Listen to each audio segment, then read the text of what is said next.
Hola, bienvenidos a mi canal Experiencia Sin Sin. Soy Gabriela Marchesotti y hoy, como ves, vamos a hablar de harinas, de preparados, de levaduras y así voy a responder muchas de las preguntas que me encuentro en las redes sociales. Así que empezamos. Cuando empezamos en el mundo sin gluten, lo primero que tenemos es una receta. Sí, y es aquella receta especial porque la hacía tu madre, porque es la receta de tu pueblo, porque es tu receta preferida. Entonces, ¿cuál es el primer error que cometemos? Decimos, tenemos una receta, voy a reemplazar la harina de trigo por harina que tenga en casa. La primera que se nos ocurre es el almidón de maíz o maicena. Entonces decimos, voy a reemplazar, pongo las mismas cantidades y veremos qué es lo que pasa. Habitualmente en las recetas sin gluten se cometen estos errores porque a todos nos ha pasado que jugamos con el ensayo y error. Empezamos haciendo la receta, empezamos reemplazando y empezamos tirando muchos de estos productos. ¿Por qué? Porque es un mundo en el que no hay gluten y al no tener gluten las harinas funcionan de una manera distinta. Entonces empiezan los primeros fracasos y la verdad es que al principio es muy triste porque decimos qué es lo que voy a hacer y qué es lo que voy a poder conseguir. Para todos los iniciados, lo primero que digo es que además de la receta que teníamos o la receta familiar, tenemos que pensar que esa receta no solamente hay que cambiar el tipo de harina que vamos a utilizar o la mezcla que vamos a utilizar, sino también hay que cambiar los tiempos de cocción, las temperaturas, hay que cambiar la cantidad de líquidos. Sí, vamos a utilizar harinas que no tienen gluten y funcionan de una manera distinta. Entonces, cuando recién empezamos, lo primero que hacemos es ir al supermercado y comprar alguno de estos productos. Productos que se llaman mix o se llaman preparados, son preparados comerciales. Y ahora vamos a ver las características de cada uno de ellos.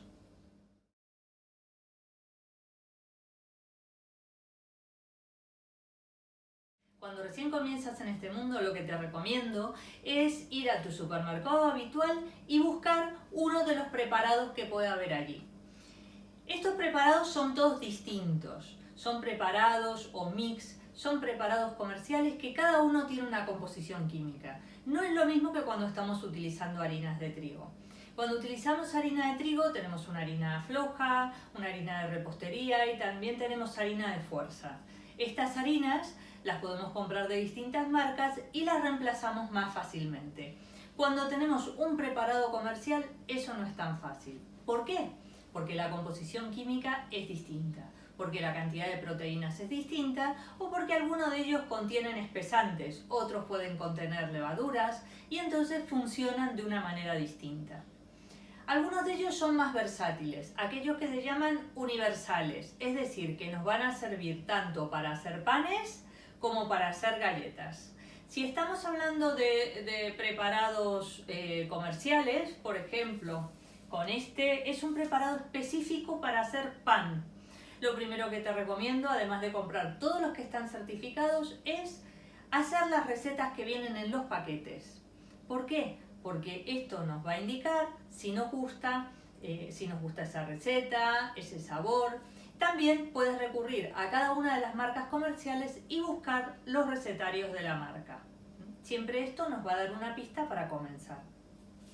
Entonces, como os decía, alguno de estos, este específicamente es para hacer pan. Este otro de Proceli que pone Basic Mix es un mix universal, sirve para repostería y sirve para panadería. También podríamos utilizarlo, por ejemplo, para rebozar. Lo mismo ocurre con el preparado no gluten de Carrefour. La marca no gluten de Carrefour tiene un preparado que sirve para todo, para repostería, para panadería. Bien. El preparado de Baker es un preparado panificable. Entonces, tal como te dije, los preparados cuando son panificables es que tienen más proteínas, por eso nos sirven para hacer pan, y estarían más cercanos de ser una harina de tipo panificable parecida a la de trigo. Nunca va a ser igual y los sabores tampoco son iguales. Después, dependiendo de la marca, vamos a tener preparados especiales y específicos. ¿Qué pasa si nos encontramos con esta marca y con estas posibilidades? Tenemos un preparado que dice mix de repostería. Este nos puede servir para las galletas, para bizcochos y para un montón de preparaciones. Después también tenemos el preparado, el mix B, que es el mix que sirve para los panes. Y después tenemos otro que se llama farina. En la farina especialmente es para hacer pastas sin gluten.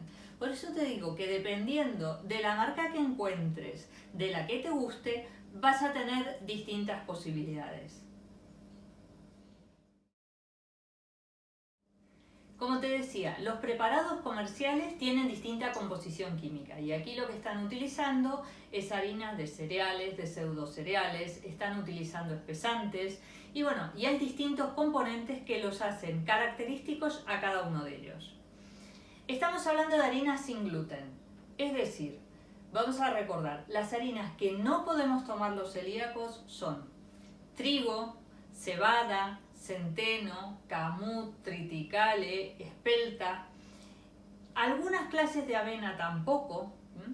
En España se utiliza el logo, en España y en Europa se utiliza el logo universal que dice sin gluten. En Argentina es sin TAC, que sería sin trigo, avena, cebada y centeno. Como te decía, algunos casos de avena podemos tomar, pero siempre y cuando que estén certificados. Todas las harinas aquí y todos estos ejemplos son todos productos certificados.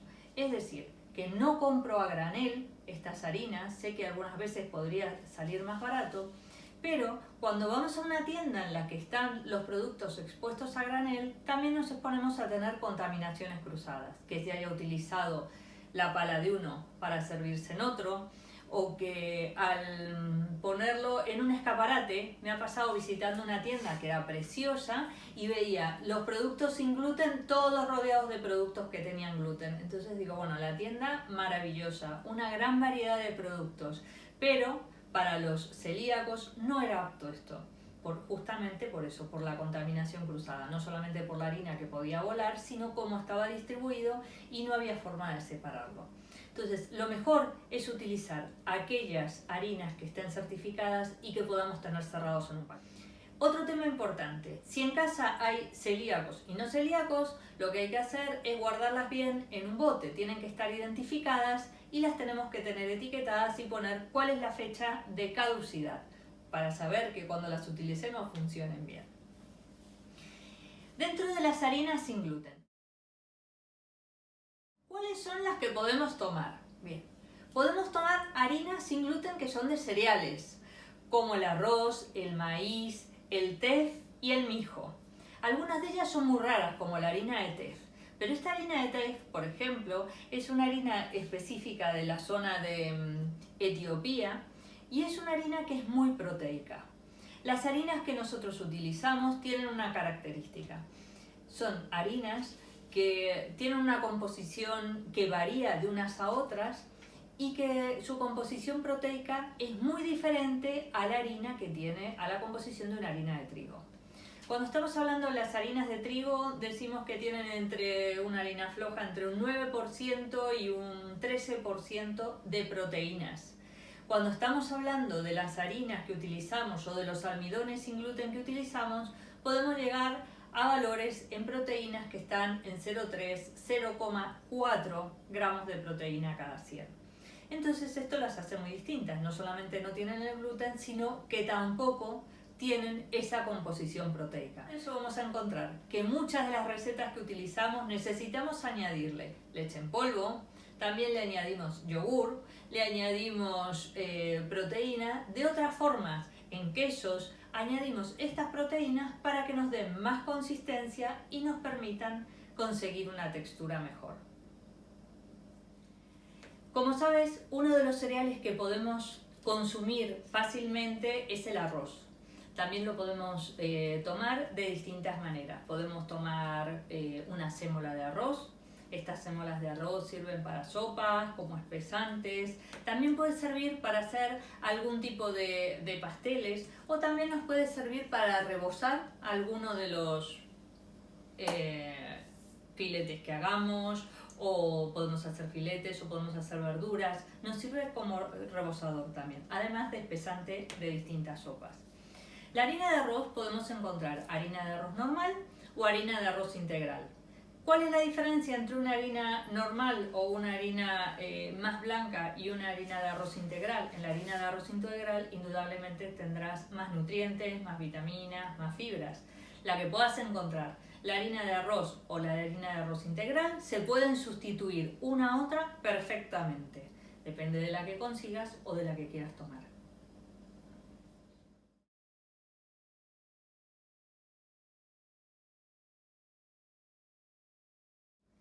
Otro mundo es el de las harinas de maíz. Cuando hablamos de harina de maíz o leemos harina de maíz en una receta decimos, pero bueno, ¿cuál es la harina de maíz? Hay una que es amarilla, otra que es blanca, que es la maicena, harina fina de maíz, otra que es una harina precocida. ¿Cuál tengo que utilizar? Bien, el maíz es un cereal. Este es un cereal que es sin gluten y que lo podemos tomar en las diversas formas. La más conocida quizás es la harina fina de maíz o almidón de maíz. El almidón de maíz es una de las partes que conforma el grano. Cuando ya se le quita la cáscara, tenemos una de las partes que son los hidratos donde tenemos el almidón de maíz. El almidón de maíz o maicena podemos utilizarlo como harina, pero tiene la característica de que lo podemos utilizar como espesante. Lo podemos utilizar para espesar una salsa, para espesar una sopa, pero al ser, es un espesante que nos va a blanquear esa salsa. Además, esta harina, si la queremos utilizar específicamente, voy a hacer un bizcocho y lo hago solo con harina de maíz, lo que tiene es que absorbe muchísimo líquido, la hidratación es muy intensa y a veces el producto que obtenemos es un producto más seco. Si bien podemos conseguir también un bizcocho que sea bastante húmedo, lo que pasa es que estos almidones, al absorber el agua o el líquido que están absorbiendo, lo que les va a pasar es que ese será un bizcocho que se nos seque mucho más rápido. ¿Por qué? Porque no tiene gluten. Es un componente que nos sirve para formar la estructura de los distintos compuestos, para retener el aire entre sus paredes y sobre todo para darnos forma, para dar toda esa expresión tanto a los panes, a los bizcochos. Aquí no lo tenemos y entonces vamos buscando soluciones con estos productos que podamos encontrar. El almidón de maíz o maicena es este almidón blanco y por ejemplo, yo no te diría que utilices toda la sustitución de las harinas con almidón de maíz íntegro, por lo que te decía, que absorbe demasiada agua. En el maíz también podemos encontrar otras expresiones que son, por ejemplo, la harina de maíz o esta harina de maíz precocida que también se llama polenta. Las diferencias entre una harina de maíz, un almidón, es, además de estar en la molienda, está en el tratamiento que se le haya dado después. En las polentas, por ejemplo, además de moler el grano, luego se hidrata, luego se seca y se vuelve a moler y tenemos esto que se llama polenta. ¿Para qué nos puede servir? Tanto para comidas saladas, nos puede servir para hacer bizcochos, nos puede servir para hacer también panes y también para rebozar lo que quieras, un filete empanado, unas croquetas o algún rebozado que quieras hacer. La polenta, siempre tienes que leer la etiqueta porque hay polentas que son rápidas, que están en 1 minuto y otras que están en 3. Y si no, ya te digo, como está precocida la podrías utilizar como si fuese quizás como un pan rallado. También tenemos otro tipo de harinas de maíz. Esta es una harina de maíz precocida que se llama pan y en esta también es más finita que la de la polenta. Y esta lo que tiene es que te permite hacer tortillas de maíz, arepas. La vas a encontrar en distintos colores, porque el maíz no solamente es amarillo, hay muchas variedades de maíz, lo que pasa que aquí en España la que nos llega es el maíz amarillo, pero en América está el maíz amarillo, el morado, incluso hasta color negro. Entonces, esta es la que encontramos, harina pan, estas harinas precocidas, no tenemos problema de incorporarlas haciendo panes o rebozados. Como te decía, el almidón de maíz lo vamos a utilizar, pero con cuidado. Si tengo que darte una fórmula para poder sustituir, para hacer unas croquetas, en lugar de utilizar harina de trigo, podríamos utilizar el 50% almidón de maíz y un 50% harina de arroz, normal o integral. Así verás que con estas cantidades van a salir bien. Si queremos hacer un bizcocho, también podríamos utilizar harina de arroz y almidón de maíz. Esto es lo más sencillo y lo más fácil. También tenemos otro tipo de harinas que podemos utilizar, como por ejemplo las que provienen de las legumbres, como la harina de garbanzos. La harina de garbanzos tiene una particularidad, tiene un sabor especial que estas otras harinas no tienen, tienen un sabor más neutro.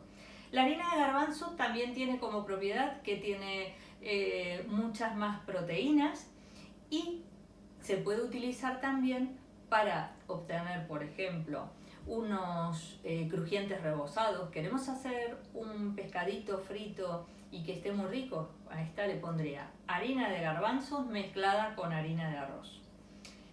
Si queremos hacer un pescado y lo queremos rebozar con almidón de maíz, no te lo aconsejo porque el almidón de maíz es el que absorbe más cantidad de grasas. Entonces podríamos ir reemplazando por garbanzo y harina de arroz. Tenemos algunas otras también muy proteicas que son como la harina proveniente del teff. Lo tenemos en copos y en forma de harina. Pero el teff también tiene un sabor muy especial. Entonces son harinas a las que nos tenemos que acostumbrar. Si queremos hacer un bizcocho solo de harina de garbanzos o de harina de teff, no te lo recomiendo solamente esto porque te va a quedar un poco denso. No va a tener las mismas características que un bizcocho esponjoso, jugoso o como estemos pensando.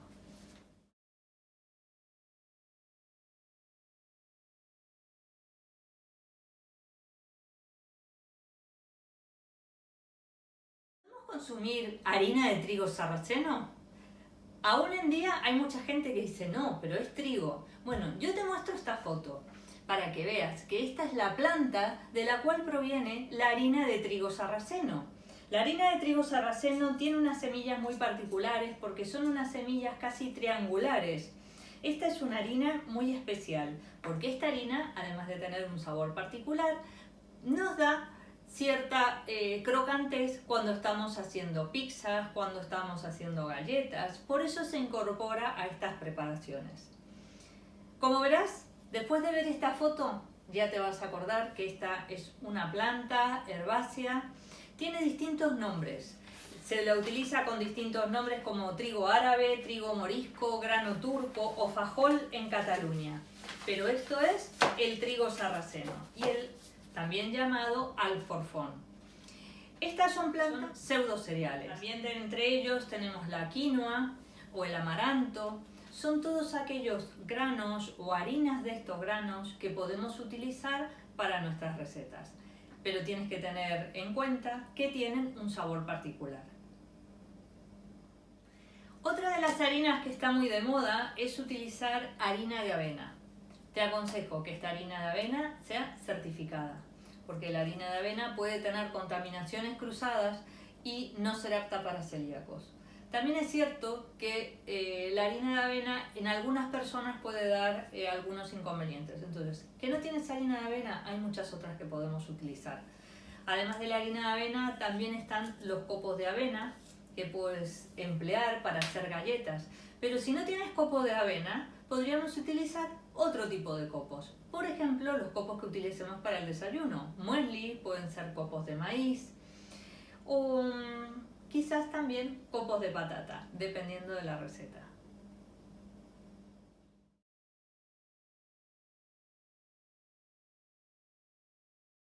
Bien, aquí tenemos la fécula de tapioca, mandioca o yuca, la fécula de patata y el almidón de maíz. ¿Es lo mismo una fécula y un almidón? Esta es una pregunta muy recurrente. ¿Qué pasa? La composición química de una fécula y de un almidón es la misma. Se llama fécula cuando se obtiene esta harina, se obtiene de las raíces o tubérculos de una planta. Por eso es fécula de patata, fécula de tapioca, mandioca o yuca. Y se llama almidón cuando proviene de la parte exterior o del fruto de esa planta. Por eso es almidón de maíz. Algunas veces hay confusión con esto. Estos almidones no los podemos reemplazar uno por otro tan fácilmente. Por ejemplo, el espesante. El mejor espesante es el almidón de maíz. Si le ponemos fécula de patata a algún bizcocho, alguna preparación, la fécula de patata lo que hace es también absorbe parte de ese líquido, pero la fécula de patata le permite tener cierta humedad a esa preparación. La fécula de tapioca tiene la propiedad que cuando se hidrata y con la acción del calor, lo que forma es un chicle, es como un pegamento que nos puede servir para espesar determinadas preparaciones. Por eso se utiliza en la masa para empanadas o empanadillas, en las pizzas, se utilizan en determinadas preparaciones donde al no tener gluten podemos utilizar este preparado que se llama chicle o chuño, cuando se lo mezcla con agua y se calienta y le da la elasticidad. La fécula de patata, en cambio, se puede utilizar para bizcochos, para panes, para preparados y lo que nos va a dar va a retener un poquito la humedad y nos va a permitir que estos preparados que lo que hayamos elaborado esté mejor pasado unos días. Y el almidón de maíz es el espesante más importante que podamos tener.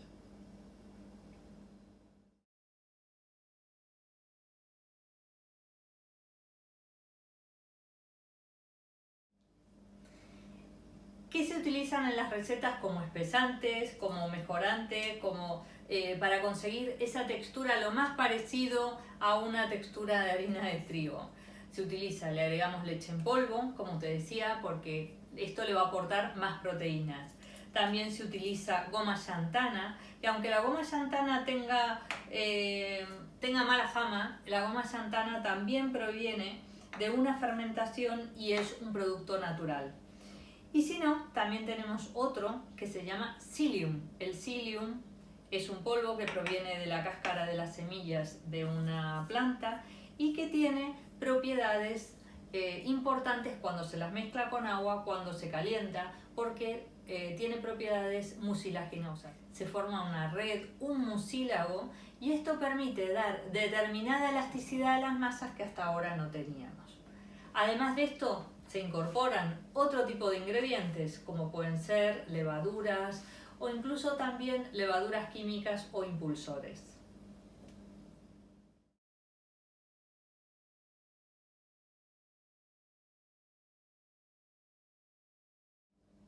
Y llegamos a las levaduras.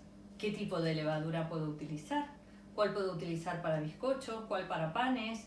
Hay tantas marcas, lo importante es que todas estén certificadas. Yo voy a contar las distintas levaduras, porque ahora que nos faltan levaduras para que sepamos cuáles podemos utilizar. La más apreciada es la levadura fresca. Esta levadura es una levadura fresca, es un hongo que lo podemos tener en la nevera, lo tenemos que tener guardado en la nevera cuando lo compramos. Puede venir en cubitos así o más grandes, pero lo tenemos que conservar en la nevera y esto tiene una vida de unas 2-3 semanas. Ya sé cuál es tu pregunta. ¿Y lo puedo congelar? Sí, lo puedo congelar, pero cuando lo congele no va a tener el mismo poder de fermentación que cuando está fresco. Es importante guardarlo en la nevera y que cuando lo abramos esté así, que no tenga manchas, que no esté reseco. Si tiene manchas o resecas, todas esas partes las tienes que desechar. Cuando utilizamos una levadura fresca, por ejemplo, en una de las recetas, lo primero que hacemos es un prefermento. Eso nos va a dar idea si esta levadura ha conservado la cadena de frío y si está correcta para poder utilizarlo en la receta. Hacemos un prefermento, ponemos la levadura, ponemos agua y le ponemos un poquito de azúcar. Importantísimo, cuando hacemos ese prefermento es muy importante la temperatura del agua, en unos 27-28 grados. Tiene que estar tibia. Si ponemos agua hirviendo, también estropeamos la levadura porque la quemamos y entonces no podría desarrollarse. Entonces esta es muy importante por esto y da un determinado sabor que está muy bien. Después tenemos las que se llaman levadura seca o levadura de panadero y tenemos de distintas marcas. Esta que se llama levadura instantánea, esta para hacer pan, la de la marca Char también es otra levadura para hacer pan. Estas levaduras de panadería lo que hacen es que se mezclan con las distintas harinas y comenzamos el preparado. No necesitaríamos tener esta prefermentación, excepto que la receta nos lo indique. Después tenemos las mal llamadas levaduras, porque estas son impulsores. Se llaman levaduras químicas o impulsores porque son gasificantes.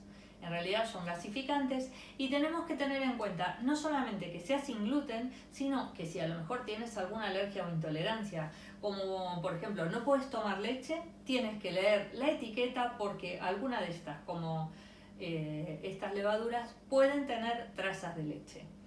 La que está indicada que no tiene leche, que no tiene gluten, que no tiene huevo y demás, esta levadura de Alpan, que es especialmente para repostería, tiene todas las indicaciones. Entonces, dependiendo de la alergia e intolerancia que tengas, tienes que comprobar los etiquetados de los productos que vas a usar y comprar la marca que más te convenga.